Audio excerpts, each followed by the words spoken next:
আমরা যখন অনলাইন হ্যারাসমেন্টের শিকার হই, সে ছেলে হোক মেয়ে হোক, আসলে কনসিকোয়েন্সটা কি হয়? অনলাইন হ্যারাসমেন্টে কেউ এসে আমাকে আঘাত করছে না শারীরিকভাবে, সো কনসিকোয়েন্সটা হচ্ছে বেশি মেন্টাল। সো মেন্টাল হেলথের উপর আমাদের অনেক ইফেক্ট পড়ে। সেটা হতে পারে ডিপ্রেশন, সেটা হতে পারে অ্যাংজাইটি, সেটা হতে পারে পোস্টট্রমাটিক অ্যাংজাইটি অ্যান্ড ডিসঅর্ডার।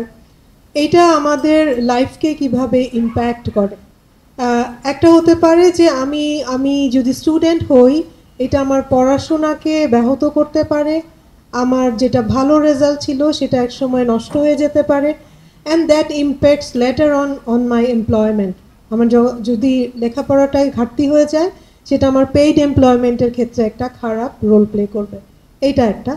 2 নাম্বার হচ্ছে, যেই মেয়েটা বা যেই ছেলেটা যেই হোক অনলাইন হ্যারাসমেন্টের শিকার হচ্ছে, সে কিন্তু অনেক আইসোলেটেড ফিল করে, কারণ সোসাইটি এটাকে খুবই স্টিগমাটাইজড ওয়েতে, ট্যাবুড ওয়েতে দেখে।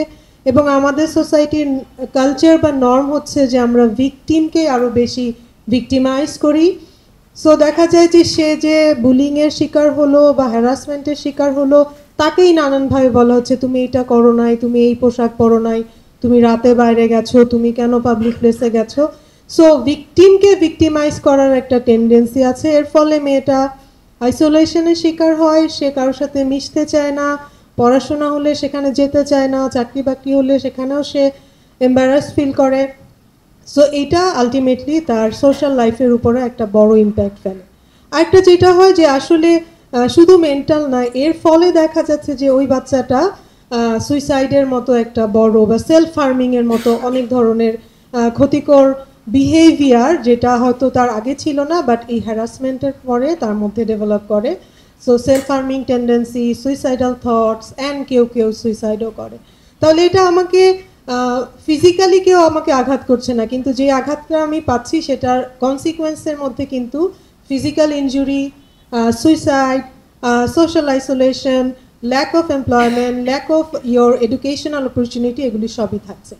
এটা একটা বিষয় ছিল। আর আরেকটা বিষয় নিয়ে আমি কথা বলবো যে আপনাদের মধ্যে একজন উল্লেখ করে, যিনি কিনো স্পিকার ছিল, সে বলেছে যে প্রত্যেকটা ইউনিভার্সিটিতে বলা আছে যে একটা সেক্সুয়াল হ্যারাসমেন্ট প্রিভেনশন কমিটি থাকবে। এটা আদৌ কাজ করে কিনা? As a representative of East West University, এটা আমি স্ট্রংলি বলতে চাই, we have a sexual harassment prevention committee, যেটা গভর্নমেন্টের যে গাইডলাইন আছে সেভাবে ফর্ম করা হয়েছে, and that is very active in our university.